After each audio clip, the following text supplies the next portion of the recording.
Olá, galerinha! Sejam todos muito bem-vindos! Hoje, na nossa videoaula, nós vamos trabalhar um dos capítulos mais legais da histologia, que é o capítulo de tecido muscular. Você é muito bem-vindo para a nossa aula de hoje e nós vamos começar agora!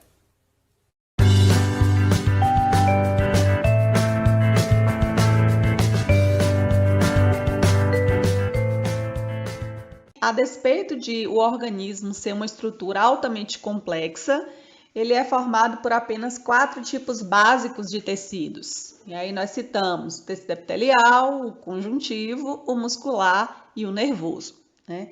Falamos também que esses tecidos eles se organizam em proporções diferentes para constituírem os órgãos, e os órgãos eles se agrupam para formar os sistemas. E daí o funcionamento dos sistemas, eles colaboram para o estabelecimento do organismo. Então, em linhas gerais, isso nós abordamos quando nós começamos a introduzir o conteúdo da histologia. Depois nós começamos a estudar esses tecidos. E aí nós iniciamos o nosso estudo a partir do tecido epitelial, né, que é o tecido principalmente responsável por revestimento e por forrar as estruturas do nosso corpo.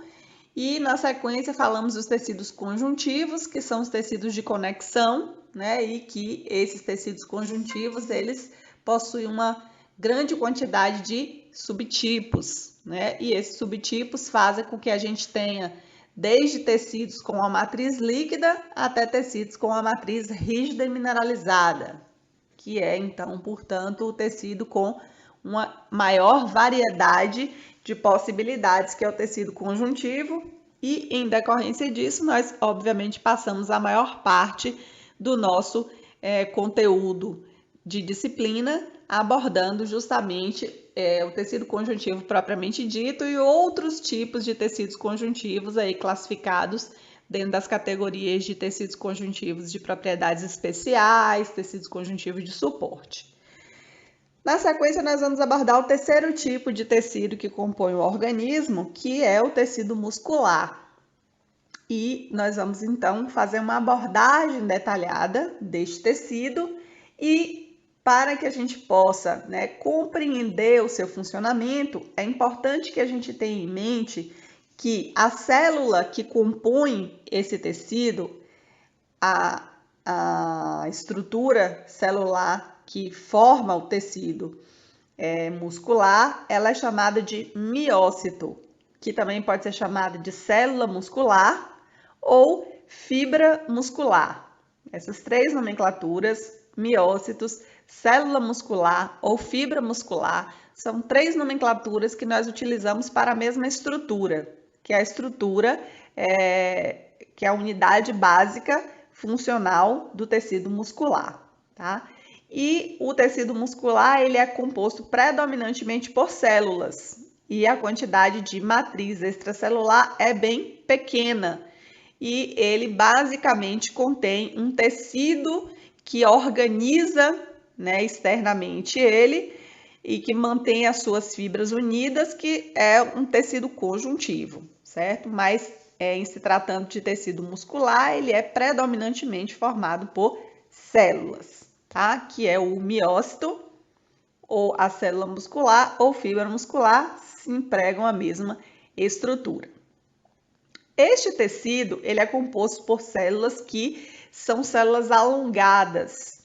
E essas células alongadas, elas se caracterizam por possuírem dentro do seu citoplasma um agrupamento ou uma organização de proteínas citoplasmáticas, que são proteínas com características filamentosas. Essas proteínas filamentosas ou esses filamentos citoplasmáticos são proteínas aptas a utilizarem a energia do ATP para realizarem uma atividade de movimentação, uma atividade mecânica.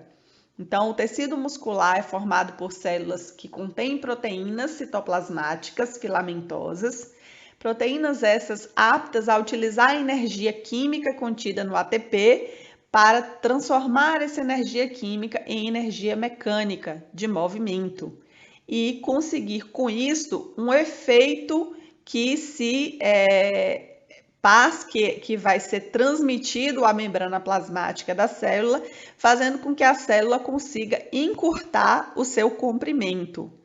E este fenômeno de encurtamento do comprimento da célula, nós chamamos de contração muscular. Então, quando a célula está com o seu comprimento menor, quando ela está encurtada, nós dizemos que ela está contraída. E quando a célula ela volta ao seu comprimento de normalidade, ela está no seu estado de relaxamento. Então, esta se constitui na função que é atribuída ao tecido muscular, que é a função de contração. E a contração, ela se caracteriza pelo encurtamento da fibra muscular. O conjunto das fibras musculares, ao se encurtarem, gera o encurtamento da peça músculo. E este encurtamento, ele pode ou gerar movimentação de peças ósseas, ou pode gerar um resultado que nós temos no que se aplica ao músculo cardíaco, que é o funcionamento de uma estrutura que funciona como uma bomba, e isso gera uma contração que reduz espaços internos no coração, fazendo com que essa contração e essa diminuição desse espaço interno propulsione a massa líquida que está contida aí nas suas cavidades para que essa massa líquida se movimente, que é o sangue, né, para promover a circulação sanguínea, ou então para a movimentação de órgãos internos, ok? Então, a contração muscular ela pode gerar uma dessas três funções, ou movimentar peças ósseas, ou fazer a movimentação de vísceras, ou então fazer com que o músculo cardíaco ele trabalhe como uma bomba. Essas características, elas são dadas pelas células que compõem este tecido, que são células musculares, ou miócitos, ou fibras musculares.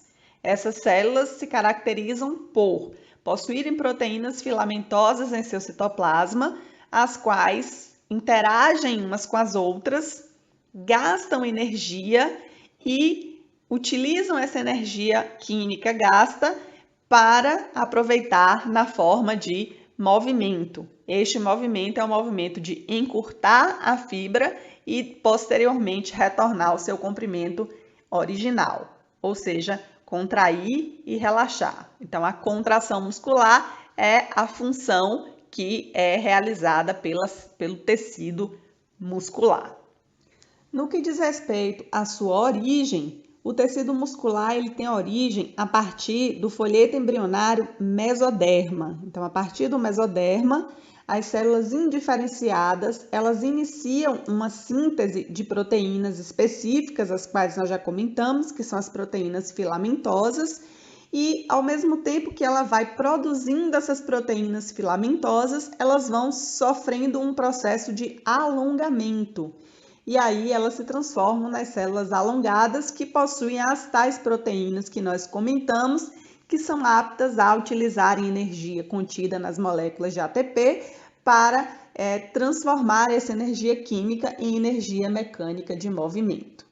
É importante que se diga que se a célula realiza um fenômeno de movimentação, que é o fenômeno de contração, essa contração ela é resultante, portanto, do encurtamento da célula.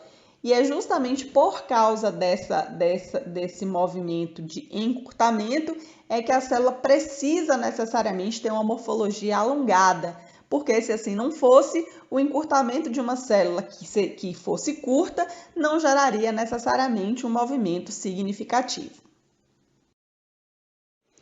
Baseado em observação de características tanto morfológicas quanto funcionais, é possível se distinguir três tipos de tecidos musculares, que seriam o músculo estriado esquelético, o músculo estriado cardíaco e o músculo liso. Tá? Essa nomenclatura de estriado, ela provém do fato de que quando nós observamos esse músculo em microscopia óptica, nós visualizamos a alternância de bandas claras e escuras que foram denominadas de estrias. Então, essas bandas claras escuras alternantes, que são as estrias, elas estão presentes em duas variáveis, em duas formas de células que compõem este mesmo tecido, que é o músculo estriado esquelético, que tem este nome porque as suas fibras estão associadas a peças ósseas, e o músculo estriado cardíaco, cujas células estão compondo as paredes do coração, tá? E o músculo liso, ele é formado por células que a microscopia óptica não possuem essas estriações ou não possuem essas bandas claras e escuras alternantes. E esse músculo liso, ele, no que diz respeito às características morfológicas e às características funcionais, ele é o que mais se distancia dos dois tipos. Então, nós vamos ver que esta organização que gera a visualização de estriações se dá por causa de uma organização específica de proteínas citoplasmáticas, que se fazem de maneira parecida nos músculos estriados esqueléticos e cardíacos e de maneira diferente no músculo liso. E também no que diz respeito à sua morfologia, o músculo liso ele também tem uma diferença morfológica mais significativa dos dois outros tipos e que também é possível de se observar na microscopia óptica, tá? Na sequência, nós vamos caracterizar morfologicamente e funcionalmente os três tipos de músculos e aí vai ser possível perceber como eles se aproximam em alguns aspectos e como eles se diferenciam em outros aspectos. Bem, então vamos começar aqui abordando as características dos três tipos de músculo a partir do músculo estriado esquelético. Então, essa nomenclatura ela provém do fato de que as fibras que compõem este músculo estão associadas a peças esqueléticas. E quando essas células elas se contraem, a sua força ela é passada para uma peça óssea e essa peça óssea acaba alavancando essa força gerada pela contração muscular, né? Nós classificamos esse movimento que o músculo realiza como um movimento voluntário e, portanto, essa massa muscular é uma massa muscular considerada voluntária.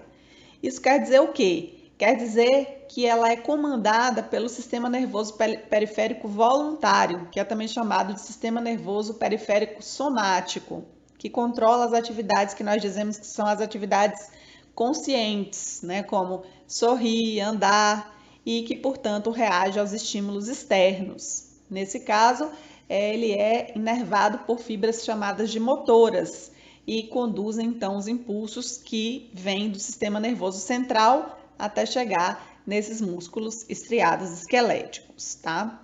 No que diz respeito à característica de contração, esse músculo ele realiza uma contração que é rápida, que é forte e que é descontínua. Então, o músculo estriado esquelético ele não consegue realizar uma atividade contínua por um longo período de tempo, porque a energia interna acaba esgotando e aí o músculo entra em estafa, entra em exaustão e essa continuidade vai acabar gerando danos para a estrutura muscular, ok? Então, essas são as características de contração do músculo.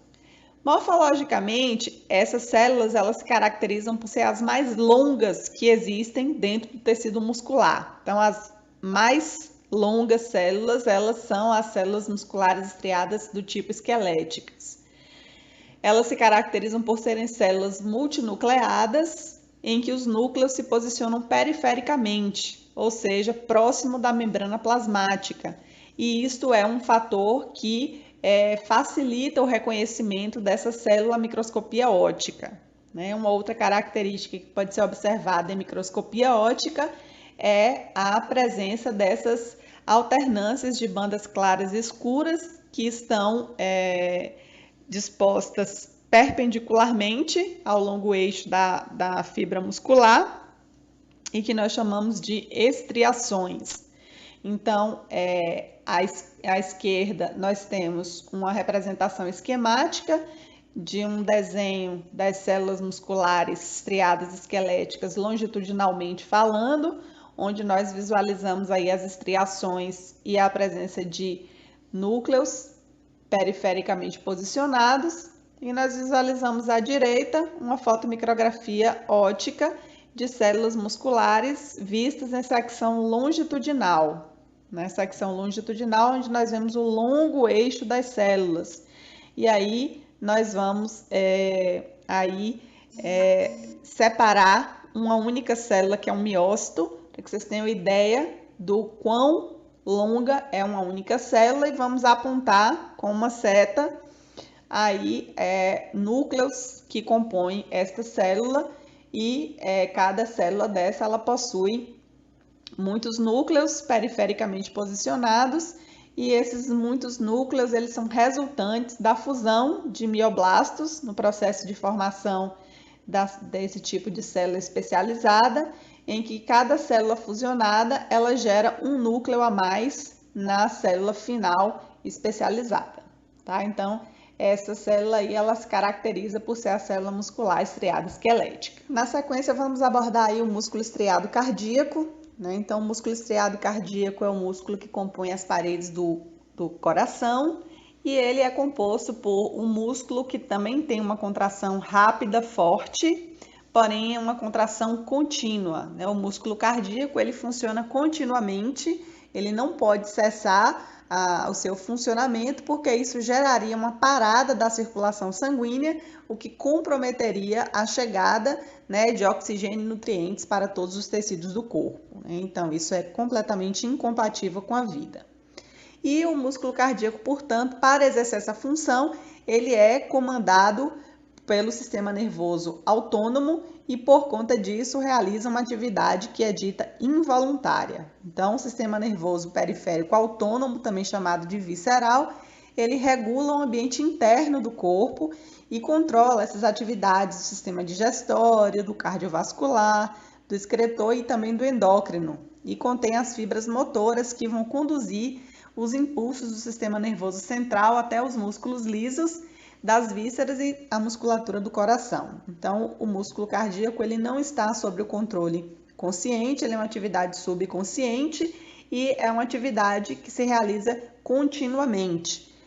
Porém, a característica de contração é bem similar à do músculo estriado esquelético, e isso se dá graças ao fato de que eles têm uma organização estrutural bem parecida entre si. Então, o seu componente interno de organização proteica é similar, no entanto, o músculo cardíaco ele guarda muito mais energia interna, ele tem uma quantidade bem maior de mitocôndrias, e ele também pode gerar energia a partir de gordura.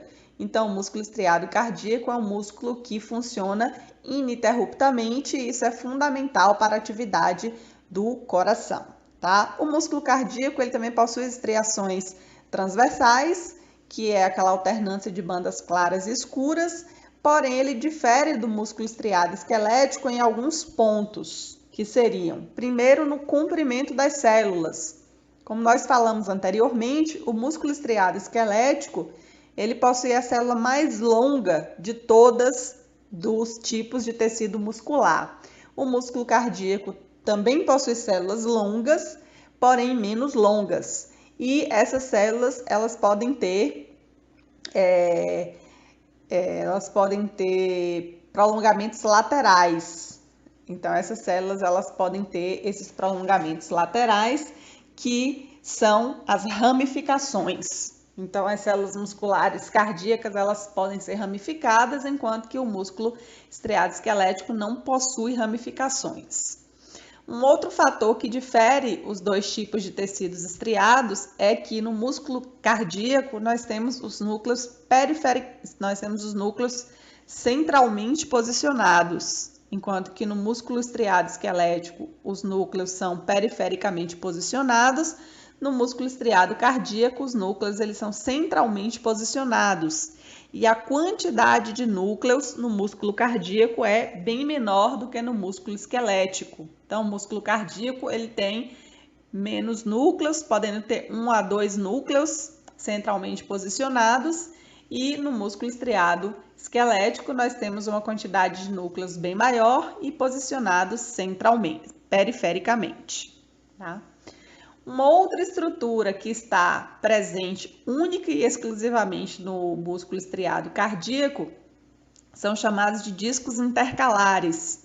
Eu vou apontar com uma seta no esquemazinho à esquerda, que são essas linhas escuras transversais, essas linhas mais escuras do que as estriações, e vou também apontar na fotomicrografia à direita essas estruturas chamadas de discos intercalares. Essas estruturas que estão entre as células musculares estriadas cardíacas são importantes para o funcionamento dessas células, para mantê-las bastante unidas entre si, para que elas não se separem de forma alguma.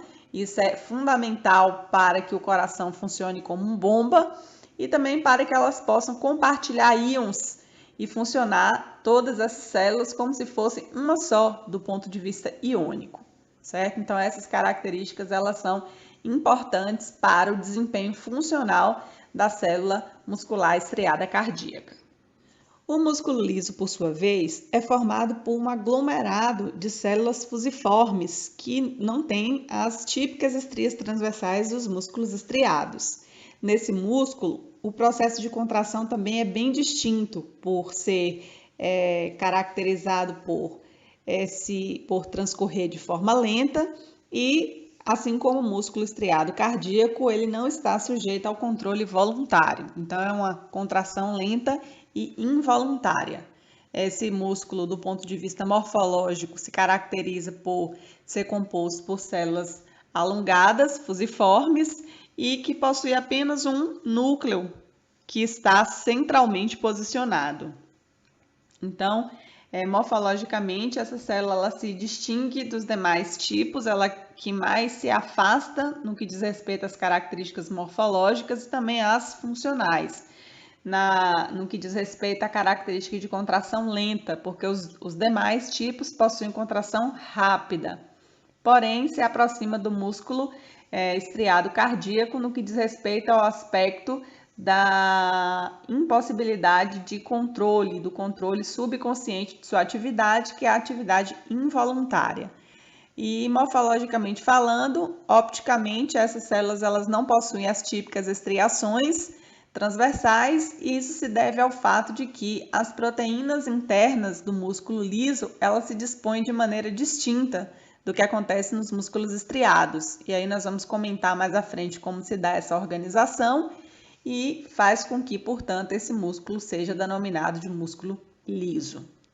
Gostaria de abordar com vocês algumas nomenclaturas especiais que foram atribuídas a estruturas que estão presentes, em outras células, mas que na célula muscular ela recebeu essas nomenclaturas, esses nomes especiais, tá? No caso específico da membrana celular, a membrana celular ela tem as mesmas características das membranas celulares das outras células, a bicamada lipídica e proteica. No entanto, aqui ela pode ser também chamada de sarcolema. Então, o sarcolema é uma nomenclatura que pode ser dada à membrana plasmática da célula muscular. Então, nós podemos utilizar uma ou outra, no entanto, se nós utilizarmos a nomenclatura sarcolema, nós estaremos nos referindo especificamente à membrana plasmática do miócito. Tá? Uma outra nomenclatura bastante específica que foi empregada para a célula muscular é para designar o citoplasma. Tá? Então, todas as células possuem citoplasma, mas o citoplasma da célula muscular pode ser também denominado de sarcoplasma. Então, essa é uma nomenclatura especial para essa estrutura, porém, essa estrutura ela não é específica desta célula. É só a nomenclatura que é específica para essa célula. Obviamente que a gente sabe que os citoplasmas das células elas são específicas para cada tipo celular. Possui as proteínas estruturais específicas, possui as enzimas específicas. No entanto, a estrutura citoplasma, ela é presente em todos os tipos celulares. E para o tipo muscular, para a célula muscular, o citoplasma pode ser também denominado de sarcoplasma, sendo para essa célula uma denominação especial e específica. Tá? Uma outra estrutura na célula muscular que recebe uma nomenclatura também especial é o retículo endoplasmático liso. Para os músculos estriados, esta organela ela tem importância fundamental, porque ela está em uma organização bem complexa nos músculos estriados, ela é bastante abundante nos músculos estriados e ela é responsável por armazenar o íon cálcio dentro da célula. E este íon ele é fundamental para a contração dos músculos. No entanto, os músculos estriados eles armazenam o cálcio intracelularmente dentro desta organela. E graças a isso, essa organela se torna tão importante para o músculo. E aí passou a receber essa nomenclatura especial de retículo sarcoplasmático. Então, eu posso me referir ao retículo endoplasmático liso da célula muscular como retículo sarcoplasmático ou como retículo endoplasmático liso, estarei me referindo à mesma estrutura. No entanto, o retículo sarcoplasmático ele é uma nomenclatura específica para a célula muscular. E, por fim, uma outra organela que recebeu nomenclatura específica foram as mitocôndrias. Então, como eu já havia dito anteriormente, as proteínas contráteis existentes no citoplasma da célula muscular são proteínas que trabalham a partir do gasto energético, né? São proteínas que trabalham ativamente, transformando a energia química contida nas moléculas de ATP em energia mecânica de movimento, que gera, portanto, encurtamento da fibra muscular. E esta energia, este ATP, é produzido por organelas denominadas de mitocôndrias, o que faz, portanto, as mitocôndrias serem imprescindíveis para a atividade de todas as células, mas que exige essas organelas em abundância na célula muscular, porque a função principal que essa célula realiza, que é a contração, ela é totalmente dependente de energia. E aí as mitocôndrias foram denominadas de maneira especial na célula muscular de sarcossomas. Então, nós podemos nos referir às mitocôndrias da célula muscular como mitocôndrias ou como sarcossomas, se aplica da mesma forma, tá? De todo jeito, dessas nomenclaturas aí, o retículo sarcoplasmático é aquele que tem um emprego mais amplo na literatura. Em artigos e em livros dessas nomenclaturas especiais, o retículo sarcoplasmático ele é aquele que você consegue encontrar mais amplamente difundido do que os demais, porém, todos podem ser utilizados, estão corretamente empregados.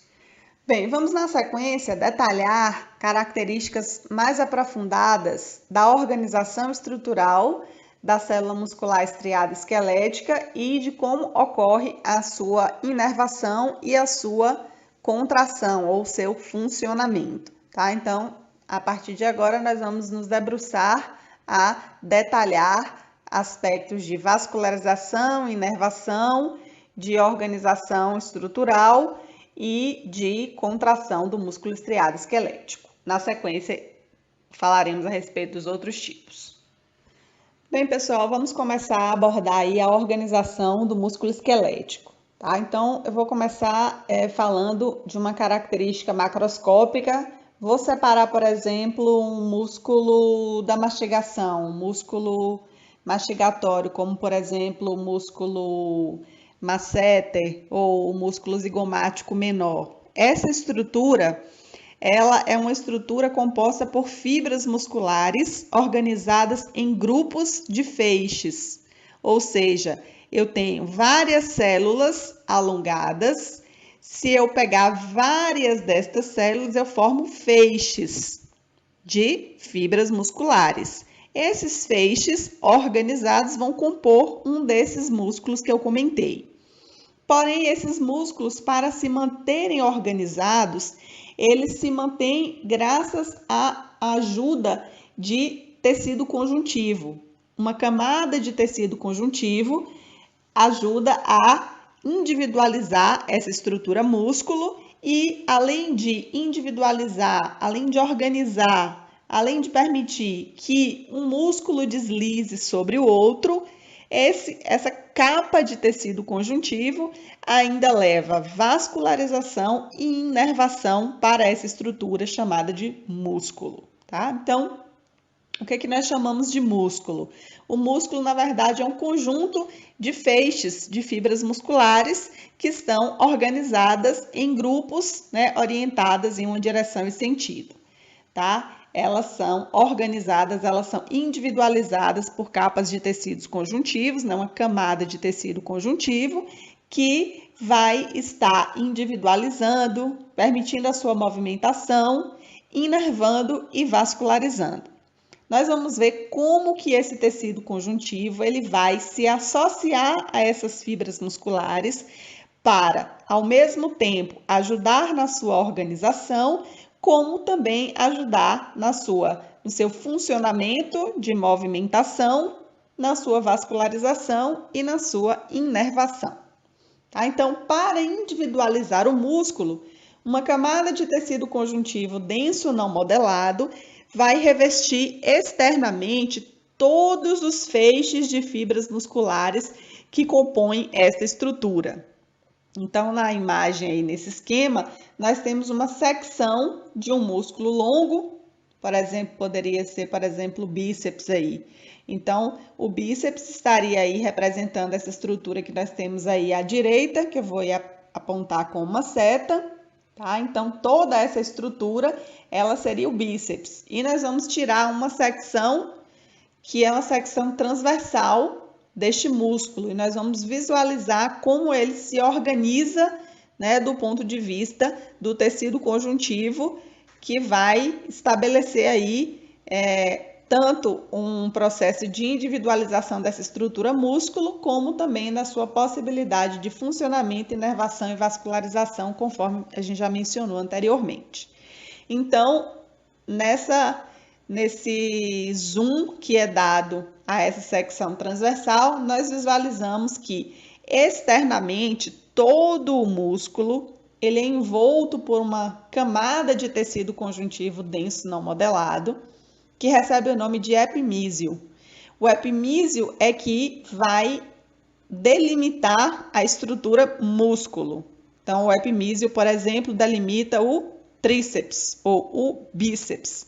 Então, todo o músculo ele é delimitado externamente por uma camada de tecido conjuntivo denso não modelado, chamada de epimísio. Então, o epimísio permite que as fibras musculares elas contraiam, que o músculo ele se movimente e deslize sobre outras peças musculares que naquele momento, por exemplo, não estão realizando contração, né? E isso torna essas peças individualmente movimentáveis, ok? Móveis.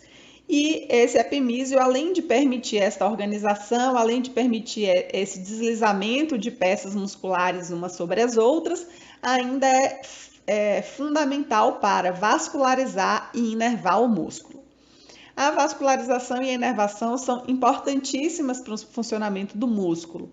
Primeiro porque o músculo precisa ser bastante vascularizado, haja visto que as células vão pegar justamente da circulação sanguínea o que ela necessita para produzir ATP para funcionar, já que seu funcionamento é 100% ativo. E vai precisar também de uma inervação, já que essas células elas estão dependentes de um controle nervoso. Então, é necessário que um controle nervoso se estabeleça sobre ela, que se estabeleça sobre ela uma inervação motora, e essa inervação motora é que vai comandar a sua contração. Se não houver o comando da inervação motora, essa peça muscular ela não realiza a sua função. E este comando nervoso e esta vascularização, elas vão provir justamente dessa camada de tecido conjuntivo que vai estar revestindo externamente todo o músculo, que é chamada de epimísio. Tá? Então, o epimísio ele vai revestir externamente o músculo e ele é formado por um tecido conjuntivo denso não modelado, que é um tipo de tecido conjuntivo propriamente dito. Tá? Isso seria suficiente para inervar e vascularizar as células mais periféricas, mas é necessário que as células mais profundas deste músculo também recebam vascularização e inervação. E isto ocorre quando feixes do epimísio, eles vão penetrar na profundidade do músculo. E aí ele vai separar esses feixes, ele vai separar o músculo como um todo em vários pequenos feixes ou fascículos. Então eu vou delimitar aí com setas para vocês entenderem do que se trata um feixe. Então neste músculo aí eu vou delimitar, para vocês terem ideia, 3 grupos de feixes ou fascículos, tá? Então, esses feixes, eles são vascularizados e inervados e organizados internamente por um septo de tecido conjuntivo que provém do epimísio e que se aprofunda para internamente ao músculo, formando esta camada de tecido conjuntivo que a gente chama de perimísio. Então, o perimísio é um septo de tecido conjuntivo que provém do epimísio e que vai organizar internamente feixes de fibras musculares, certo? Então, os feixes de fibras musculares, elas são organizadas, vascularizadas e inervadas internamente por feixes que partem do epimísio e que são denominados de perimísio, tá? Ao passo que cada célula individualmente, cada miócito ou cada fibra muscular, ela é envolta por uma camada composta pela lâmina basal, que circunda a célula, e por fibras reticulares, que nós chamamos de endomísio, certo? O endomísio permite que as células elas se movimentem e deslizem umas em relação às vizinhas. Então, nós temos o quê? Em relação ao tecido conjuntivo que organiza o músculo, nós temos externamente uma camada de tecido conjuntivo denso não modelado chamado de epimísio. Do epimísio partem feixes de tecido conjuntivo que separam as células musculares internamente em feixes de fibras e cada fibra individualmente ela também é envolta por tecido conjuntivo. Os feixes eles são organizados pelo perimísio e cada célula individualmente é organizada pelo endomísio, de forma que nós temos o tecido conjuntivo ajudando a organizar, vascularizar e inervar o músculo estriado esquelético. Essa estrutura individualizada músculo é envolta externamente pelo epimísio. O epimísio lança septos de tecidos conjuntivos que separam as células em feixes ou fascículos, que é o perimísio, e individualmente cada célula ou cada miócito é envolta por uma camada que é formada pela membrana basal e pela lâmina basal e por fibras reticulares que nós chamamos de endomísio. Então, o endomísio ele vai circundar cada célula muscular e vai individualizá-la. Nesse outro esquema, nós podemos ver essa organização mencionada anteriormente pelo tecido conjuntivo, aí no músculo estriado esquelético. Né? Nós temos aí representado uma secção, né, que representa de um lado a característica longitudinal e depois uma secção transversal do músculo, tá? Nós vemos que esse músculo está associado a uma peça óssea e esse músculo ele vai se ligar ao osso por meio de uma estrutura tendinosa, tá? Então, envolvendo essa estrutura, individualizando essa estrutura, nós temos uma membrana de tecido conjuntivo que reveste externamente este músculo chamada de epimísio. Então, o epimísio vai revestir externamente todas as células que vão compor este músculo, tá?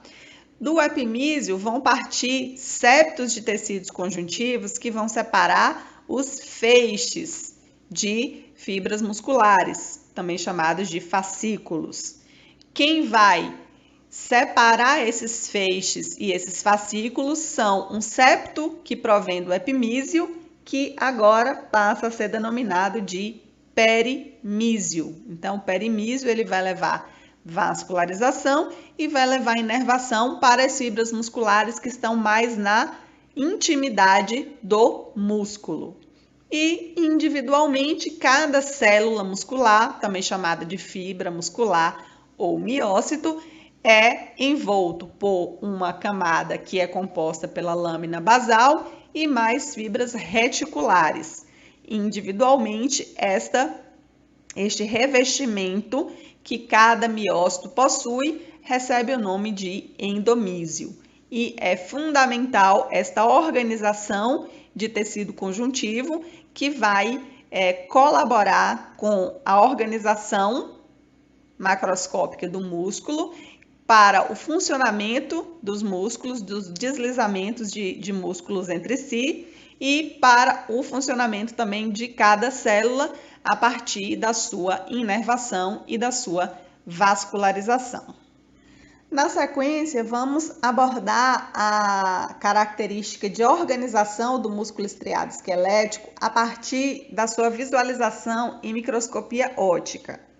Aí nós temos uma fotomicrografia óptica do músculo estriado esquelético, onde nós visualizamos células musculares ou fibras musculares ou miócitos em uma secção longitudinal.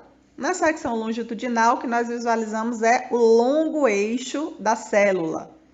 O oposto disso seria uma secção transversal.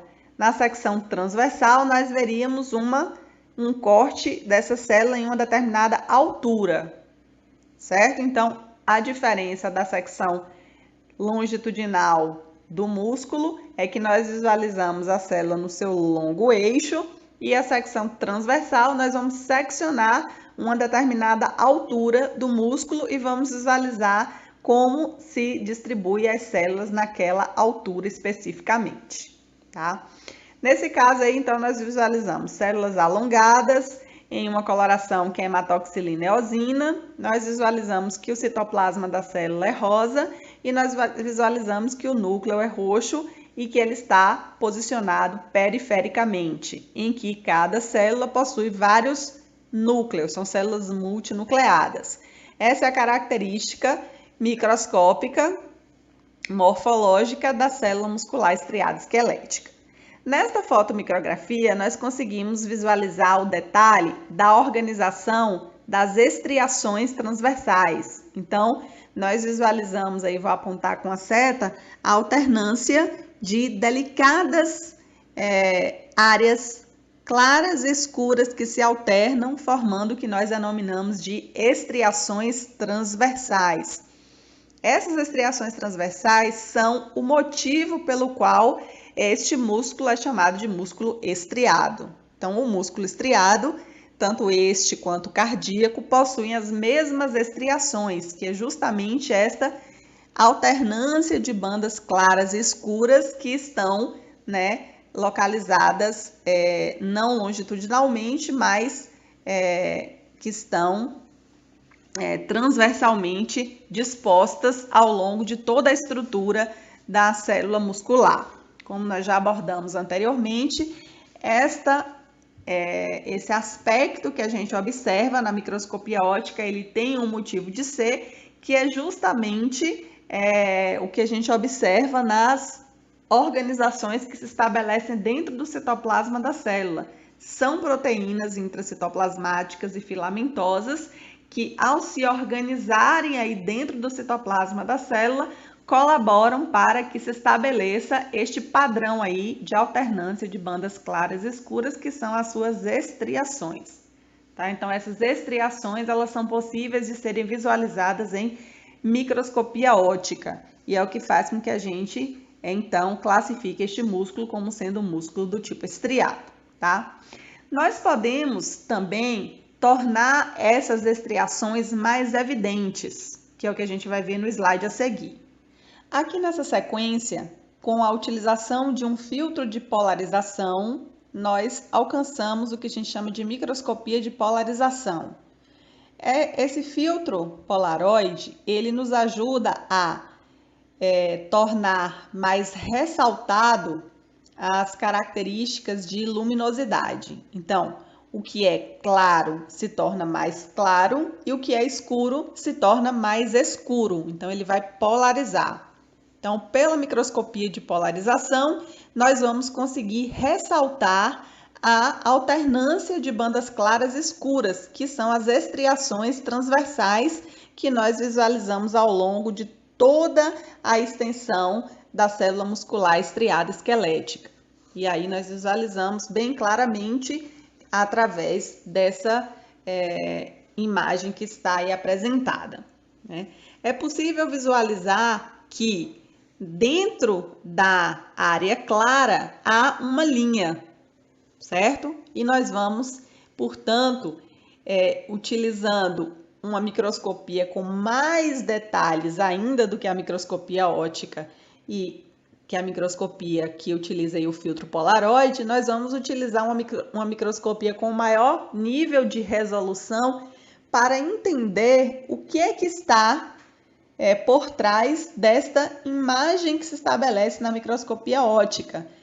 Qual é a estrutura que se organiza intracitoplasmática que vai nos ajudar a obter esta configuração aí que é vista na microscopia óptica? Então, na sequência, nós vamos inicialmente visualizar como que essas regiões claras e escuras elas são denominadas, e aí nós vamos depois compreender o que é que está localizado em cada uma dessas regiões claras e escuras, justificando o fato de elas serem claras e escuras, e depois colaborando para a compreensão dessas proteínas internas no citoplasma dessa célula muscular, na organização delas e na forma como elas interagem, para que seja possível que o músculo consiga sofrer a contração, que é o fenômeno de encurtamento. Nessa imagem, nós separamos uma única fibra muscular, vista em microscopia de polarização, onde é possível identificar a alternância entre bandas claras e bandas escuras, bandas claras e bandas escuras. Abaixo, nós fizemos um esquema que representa essa mesma sequência de alternâncias de bandas claras e escuras e vamos aí delimitar. A banda clara, ela recebe pela microscopia de polarização o nome de banda isotrópica, que quer dizer iluminada, né? A banda clara ou iluminada é a banda isotrópica, que nós vamos aqui chamar de banda I. E a banda escura, ela é a banda em que você não tem luz, você tem uma ausência de iluminação. Então, ela é chamada de banda anisotrópica ou banda A. Então, pela microscopia de polarização, nós temos que as estriações, na verdade, são alternâncias de bandas claras e escuras, que seriam a alternância de bandas I e bandas A, bandas I e bandas A, que estão aqui representadas abaixo no esquemazinho, onde foi destacada aí a alternância de uma banda clara e uma escura e outra clara, em que nelas nós estamos aí delimitando suas áreas de localização e estamos também identificando elas com a sua nomenclatura. No centro da banda clara existe uma linha. Esta linha recebe o nome de linha Z. A linha Z, ela está no centro de todas as bandas claras. Então, ficou estabelecido que a distância entre duas linhas Z, ela recebe o nome de sarcômero. O que é o sarcômero, então? O sarcômero representa o que existe entre duas linhas Z. E o que é que existe entre duas linhas Z? Partindo da esquerda para a direita, nós temos uma semibanda clara, uma banda escura e outra semibanda clara. Se nós juntarmos duas semibandas claras, nós teríamos uma banda clara inteira, que seria, portanto, o que acontece ao longo de toda a extensão do músculo, a alternância de bandas claras e escuras. Então, essa estrutura aí que está entre duas linhas Z é chamada de sarcômero e ela é a unidade que se repete na fibra muscular estriada esquelética, tá? Então, nós vamos ver na sequência um aumento maior dessa estrutura aí, desse esquema, o que existe que se pode observar em maior detalhe, com um aumento maior desse esquemazinho aí de banda A e banda I, banda A e banda I, com uma linha Z no centro da banda I. Veremos isso no próximo slide. Então, nessa imagem aí, nós vamos repetir a mesma miofibrila no mesmo aumento, visualizando acima, no mesmo aumento, em microscopia de polarização, a alternância de bandas claras e bandas escuras, que nós vimos que é a banda A e a banda I, banda A e banda I. No centro da banda I, que é a banda iluminada, a linha Z, e a distância entre duas linhas Z, configurando o sarcômero. Em maior aumento na microscopia de polarização, é possível visualizar, isso já na imagem abaixo, que no centro da banda A, que é a banda escura, existe uma região clara, que é chamada de banda H. Observe aí que em todas as bandas A, que são as bandas escuras, nós temos no seu centro, em maior aumento, uma região clara, chamada de banda H, com a linha no centro da banda H, que é a linha M, ok?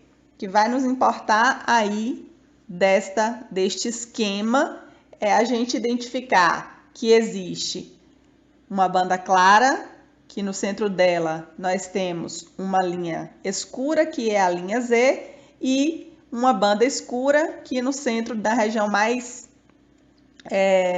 central dela existe uma região clara que é a banda H. Então, a banda H é uma região clara dentro da zona escura, que é da banda escura.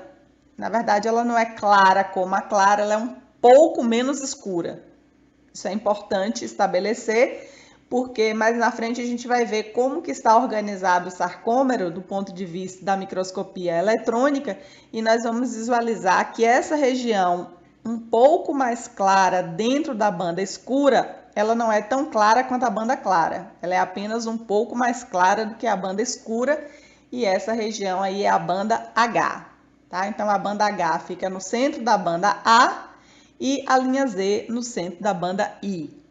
O que vai explicar esta configuração que se observa aí nesse maior aumento é uma organização proteica que configura internamente a organização de proteínas filamentosas que corresponde ao que nós denominamos de sarcômero e essas proteínas elas só são possíveis serem visualizadas na microscopia eletrônica. Então nós vamos ver a seguir como essas proteínas elas se organizam no citoplasma da célula muscular estriada esquelética, configurando o sarcômero e, portanto, a banda A banda H, a linha Z, a banda A. Beleza? Então, vamos para o próximo slide que a gente vai entender quais são as proteínas que compõem a estrutura do sarcômero. Então, nesse esquema aí, nós voltamos a identificar, aí apontado com a seta, a miofibrila, que a gente já tinha visto no slide anterior, identificando aí o sarcômero, que é a distância entre duas linhas Z, e a banda A e a banda I. A banda A possuindo aí na região central a banda H, que é uma região um pouco mais clara, e ao redor da banda A, nos dois lados, duas bandas claras, que são as bandas I, tendo no seu centro a linha Z. A distância entre duas linhas Z corresponde ao que nós chamamos de sarcômero, que é a unidade estrutural que se repete e que confere ao músculo seu aspecto de estriado. Na microscopia eletrônica, é possível compreender que existe uma organização proteica que a sua disposição espacial permite que nós visualizemos na microscopia óptica essa sequência que se repete de bandas claras e escuras que configura-se na estriação transversal. Então, vamos dar um zoom em um sarcômero e representar o que é possível se observar na microscopia eletrônica, que é o arranjo proteico que se estabelece no citoplasma da miofibrila. Tá? Então, nós vamos visualizar um conjunto de proteínas que se organizam aí, formando o que nós chamamos de filamentos finos e filamentos grossos. Eu vou apontar com a seta aí para vocês os filamentos finos em vermelho e vou apontar os filamentos grossos em azul. Eu vou apontar depois uma região onde só existem os filamentos finos, certo? Onde só existem os filamentos finos corresponde à região da banda I, que é a banda iluminada, que é a banda clara. Então, os filamentos finos, eles são finos o suficiente para permitir que uma quantidade de luz bem grande ela atravesse a estrutura e ela possa voltar e iluminar mais esta região. Então, na região onde eu tenho filamentos finos, a iluminação ela é maior. Na região onde eu tenho filamentos grossos, essa luz ela vai bater e vai formar uma sombra. Ela vai bater e vai formar uma imagem escura. Então, onde eu tenho filamentos grossos, a região ela constitui-se, portanto, na banda A, que é a banda escura. Então, os filamentos grossos, eles compõem mais essa região central. Então, onde eu tenho a região central, eu tenho os filamentos grossos, formando a região da banda A. No centro da banda A, eu tenho apenas filamentos grossos. Essa região aí compreende a banda H. E lateralmente à banda H, eu tenho uma sobreposição de filamentos finos e filamentos grossos. Filamentos finos e filamentos grossos. Então, nessa região mais periférica da banda A, que é a região mais escura, essa região ela fica mais escura porque eu tenho a somatória de proteínas que são os filamentos finos e proteínas que são os filamentos grossos. Então, na verdade, existe uma organização proteica de proteínas filamentosas no citoplasma. Essas proteínas correspondem a uma estrutura que se estabelece de filamentos finos e uma estrutura que se estabelece de filamentos grossos. Onde os filamentos finos estão localizados sozinhos, essa região, ao ser visualizada na microscopia eletrônica, ela forma uma imagem bastante clara, porque não forma muita sombra. Então, nessa região onde eu tenho filamentos finos exclusivamente, eu tenho a banda iluminada, que é a banda I. Na região onde eu tenho os filamentos grossos, vai haver uma formação de sombra e ela vai ficar mais escura. Então, os filamentos grossos correspondem à banda A, que é a banda escura. E na região central da banda A, que corresponde a uma região mais clara um pouco do que as suas periferias, eu vou ter uma localização onde eu tenho apenas o filamento grosso. E esse filamento grosso forma uma região um pouco mais escura, mas não tão escura do que a região onde eu tenho alternância de filamentos grossos e filamentos finos, que é a região periférica da banda A. Então, correspondendo a esta organização tridimensional que se estabelece no sarcômero, dando origem a esses filamentos finos e filamentos grossos, nós temos, na verdade, um complexo de proteínas, onde 4 proteínas, elas são os componentes principais que se organizam aí para compor o sarcômero. Essas proteínas, elas são a actina, a tropomiosina, a troponina e a miosina. Essas 4 proteínas, elas vão compor os filamentos finos e o filamento grosso e os filamentos grossos e vão se distribuir assim, como nós estamos vendo aí. E essa distribuição, quando ela é vista na microscopia eletrônica, ela nos permite observar a distribuição das proteínas filamentosas, mas quando nós visualizamos na microscopia óptica, o que nós vamos enxergar é apenas a organização dessas proteínas com um menor nível de detalhes, porque a microscopia óptica ela tem uma baixa resolução. Então, o que nós vamos enxergar é apenas uma alternância de bandas claras e bandas escuras, que compreende as estriações que são características dos músculos estriados, tanto esquelético quanto cardíaco. Voltando a representar o esquema anterior, onde as proteínas compõem os filamentos finos e os filamentos grossos, nós temos aqui delimitado quais proteínas compõem os filamentos finos e qual proteína compõe o filamento grosso.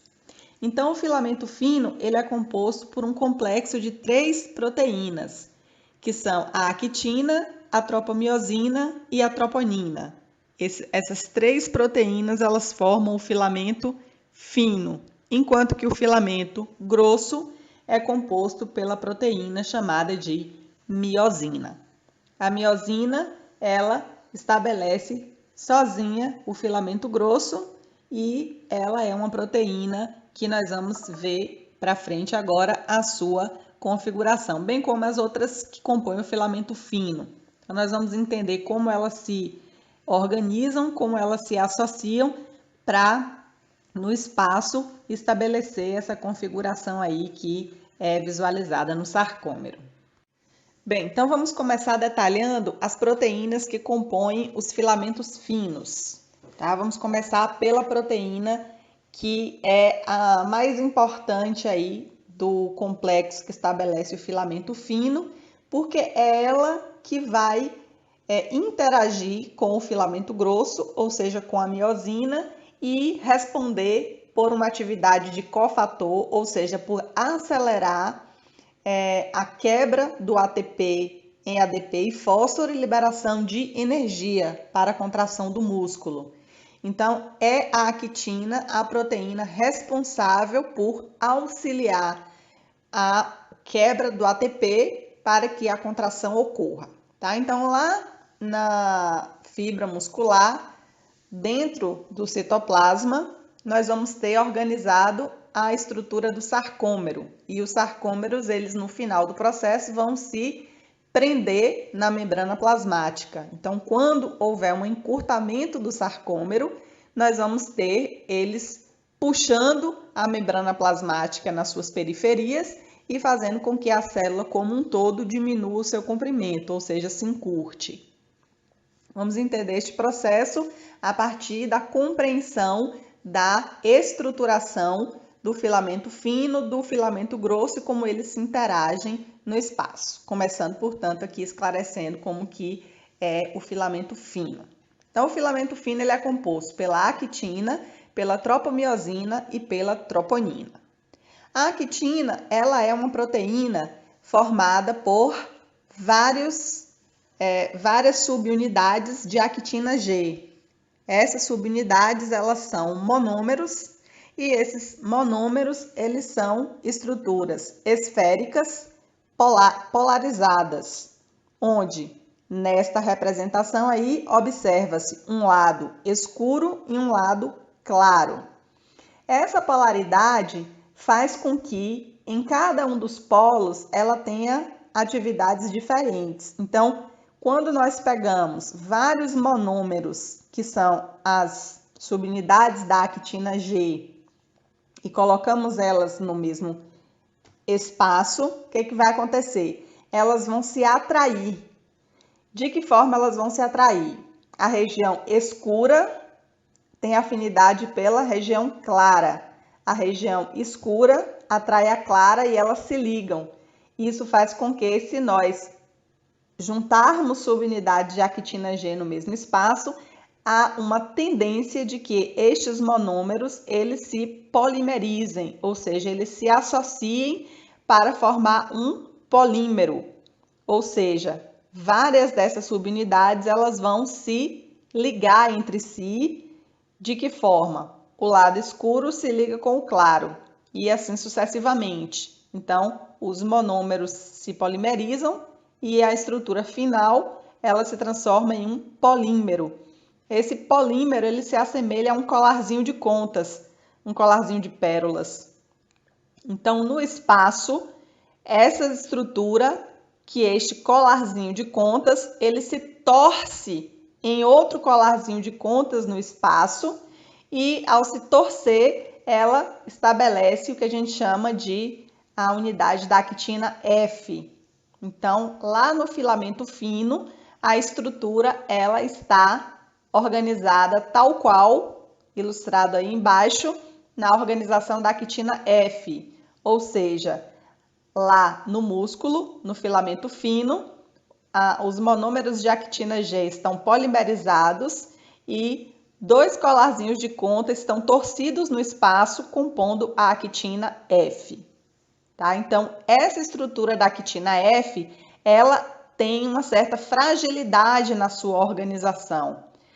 Para que haja uma estabilização deste entrelaçamento, deste contorcionismo, dessa contorção dessas duas linhas, né, de polímeros de actina, formando a actina F, nós temos uma outra proteína que vai amarrar um colarzinho de contas no outro colarzinho de contas, estabilizando para que essa estrutura ela não se desamarre no espaço, certo? Essa proteína nós vamos ver mais à frente, ela é chamada de tropomiosina, tá? Então, no espaço, a actina G, que são subunidades, ela tem afinidade umas pelas outras, porque ela é polarizada, então o lado escuro atrai o lado claro. No espaço, elas tendem a se polimerizar. Duas estruturas polimerizadas se organizam no espaço, se contorcendo, formando uma estrutura que se assemelha a dois colares de contas, dois colares de pérolas torcidos no espaço. Mais para frente a gente vai ver que este colar torcido no espaço, ele é estabilizado pela proteína chamada de tropomiosina. Então, visto como se organiza a actina no filamento fino, na forma de dois colarzinhos de contas torcidos no espaço, compondo a actina F, e também dito que este filamentozinho de actina F precisa de uma estabilização para não se distorcer no espaço, este papel de estabilização da molécula de actina F é feita por uma proteína filamentosa chamada de tropomiosina. A tropomiosina, ela é uma estrutura que no espaço se assemelha a um barbante, onde dois pedaços de barbante também se torcem no espaço e a partir dessa estrutura final, desses dois barbantes torcidos no espaço, compondo a tropomiosina, ela vai amarrar os filamentos de actina, que é a actina F, bem na região do seu sulco. E aí, desta forma, a tropomiosina vai estabilizar o filamento de actina F. Então, lá no sarcômero, o filamento fino, ele se compõe da actina organizada na estrutura de actina F, que são esses dois colarzinhos de conta torcidos no espaço, estabilizados pela tropomiosina, que é essa proteína aí representada pela cor amarela, que tem uma estrutura no espaço semelhante a dois barbantes, também torcidos no espaço, em que ela se amarra na região do sulco central da actina F, fazendo com que essa proteína permaneça nessa configuração entrelaçada, tá? Bem, como dito anteriormente, a actina, ela é a proteína que do filamento fino atua como cofator para a quebra de ATP, que vai estar fixada na cabeça da miosina, que é a proteína do filamento grosso, tá? Então, o filamento grosso, ele tem uma região que tem afinidade pelo ATP, mas o filamento grosso, ele não consegue por si só fazer a quebra do ATP. ele necessita de um empurrãozinho, ele necessita de um estímulo, ele necessita de uma ajuda extra, ele necessita de um cofator. Esse cofator é justamente a actina. Porém, não é qualquer local da actina que tem atividade de cofator para a quebra do ATP pela miosina. É uma região específica da actina. Como o músculo ele não fica o tempo todo em evento contrátil, é necessário que nos momentos em que o músculo não esteja contraindo, a actina e a miosina elas não se ligam, elas não se contactam e neste momento não há quebra de ATP e não há contração do músculo. Então, para que não haja a contração do músculo, é necessário que a actina e a miosina não consigam se contactar, especificamente na região da actina, que gera a atividade de cofator para a quebra do ATP. Então, para que esta região da actina não tenha contato com a miosina 100% do tempo, mas apenas no momento da contração, é que entra em ação o papel desta proteína chamada de troponina. A troponina é uma proteína que também compõe o filamento fino. Ela é uma estrutura proteica que, em seu conjunto, representa um trímero, ou seja, formada de 3 monômeros. Esse trímero, que é a troponina, ele se liga na tropomiosina, porém, parte da sua estrutura vai cobrir o sítio ativo da actina e vai impedir o contato desta região ativa da actina com a miosina no momento em que o músculo deve permanecer relaxado, ou seja, no momento em que não deve haver estímulo para a contração muscular.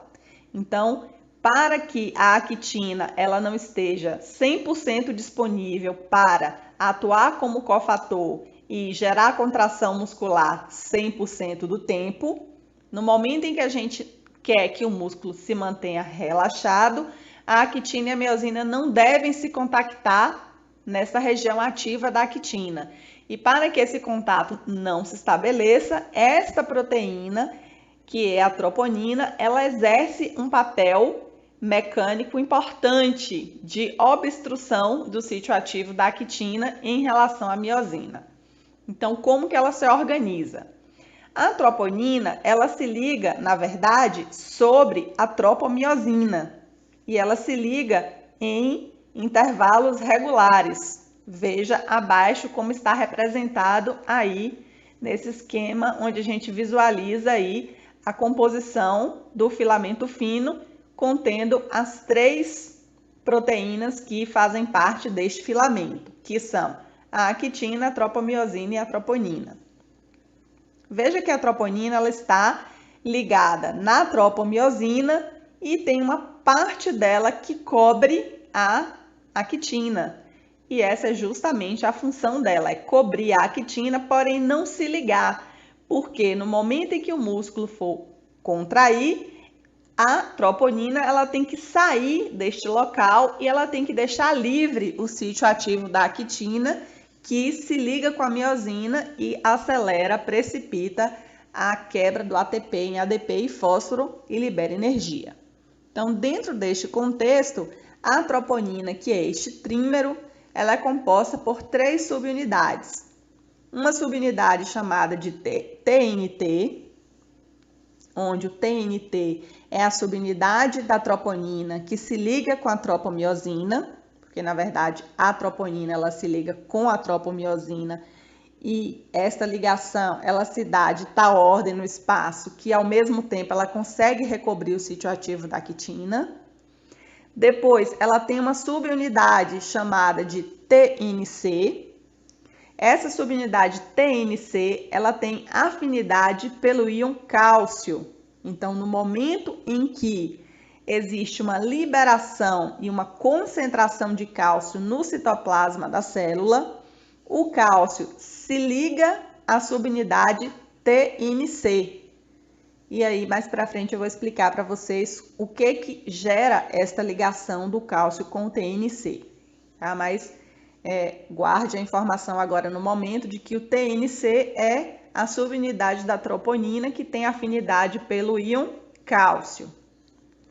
E a última subunidade da troponina, que é a subunidade TNI. A subunidade TNI é a subunidade da troponina que cobre o sítio ativo da actina. Ok? Então, quando o cálcio ele é liberado no citoplasma, o cálcio se liga na subunidade TNC.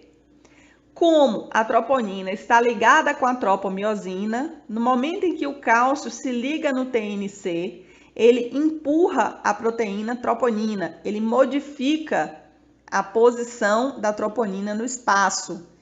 E esta modificação, ela gera uma mudança na posição da tropomiosina. A tropomiosina é empurrada mais para o centro do sulco. Então, quando a tropomiosina ela sai da posição inicial, catapultada pela modificação que o cálcio estabeleceu na troponina, ao se ligar na subunidade TNC, ela gera também uma modificação no espaço da subunidade TNI.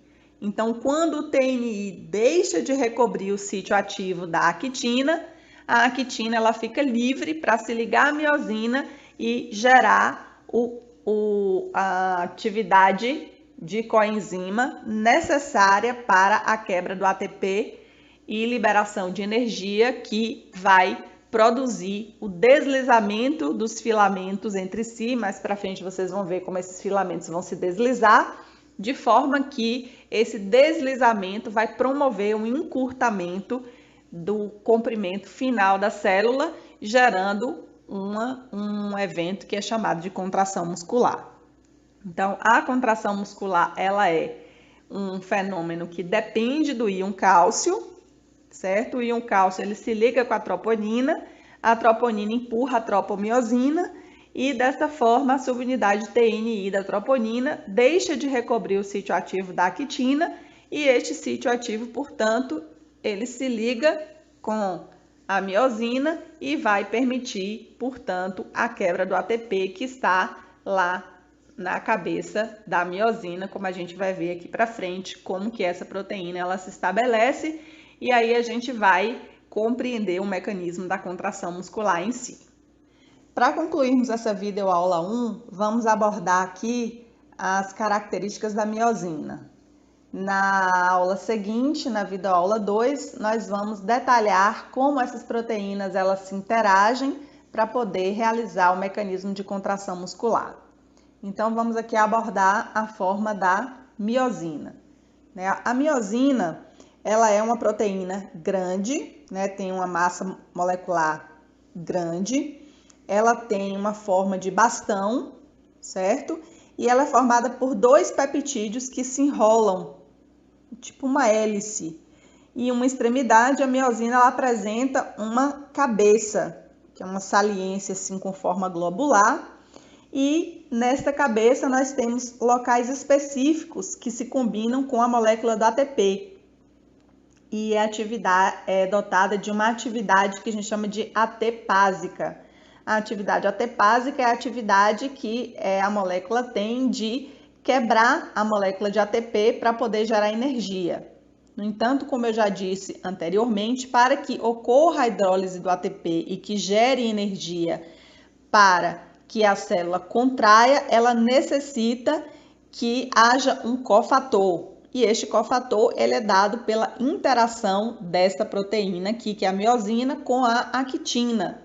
É necessário que a miosina ela interaja com aquele sítio ativo que eu comentei da actina, que fica recoberto pela troponina, e então esta associação gera as condições suficientes e necessárias para a quebra do ATP em ADP e fósforo. Essa proteína, ela corresponde, a maior parte dela, a uma porção que tem uma forma de bastão, né? E a parte pesada é a saliência globular, que é a cabeça, né? Então, essa saliência, ela se liga no bastão, certo? E essas moléculas, elas são dispostas no espaço, né? De forma que essa parte em bastão, ela se dispõe paralela ao filamento de actina, e a cabeça ela fica pendente na direção da proteína actina, que por sua vez está ali sendo intermediária ali no processo a troponina. Então, nesta imagem aí, nesse esquema, verifica-se à esquerda como a proteína ela se organiza em bastão. Então, ela tem uma parte em bastão e uma parte que é o filamento a parte mais pesada, a parte globular, que é a cabeça. A gente vê que no esquema à direita, a cabeça ela fica ligada ao bastão por meio de uma dupla hélice, ela fica pendida, né? Ela fica pendida na direção da actina, e a actina ela na direção específica do sítio ativo da actina, que por sua vez está encoberto pela subunidade TNI da troponina. Então, essas proteínas, elas compõem a estrutura principal do sarcômero. Elas compõem o filamento grosso, que é composto exclusivamente pela miosina, e o filamento fino, que é esse complexo proteico de 3 proteínas, a actina, tropomiosina e troponina, como já descrito.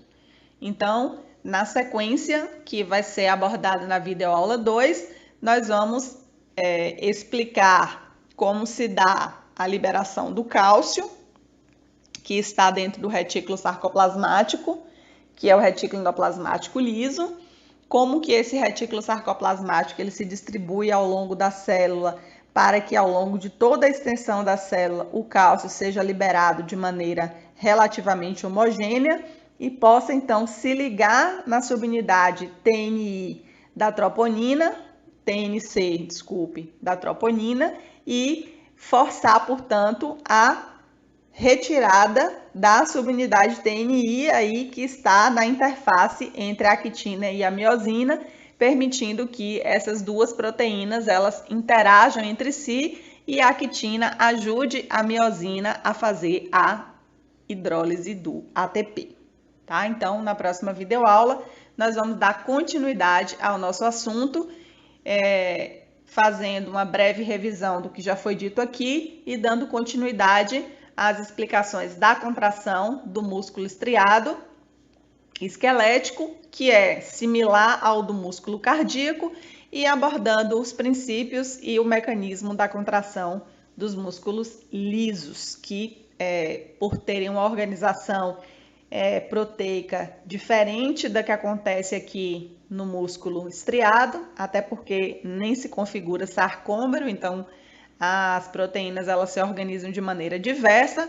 O mecanismo de contração do músculo liso também se dá de maneira diferente do que o estudado aqui para os músculos estriados. Bem, galerinha, vamos concluindo as nossas atividades de hoje. Falamos a respeito de várias características importantes dos músculos. Na nossa próxima videoaula, vamos dar ênfase à compreensão dos mecanismos de contração e também de organização estrutural dos músculos estriado cardíaco e do músculo liso. Fico aguardando você. Até lá! Fui!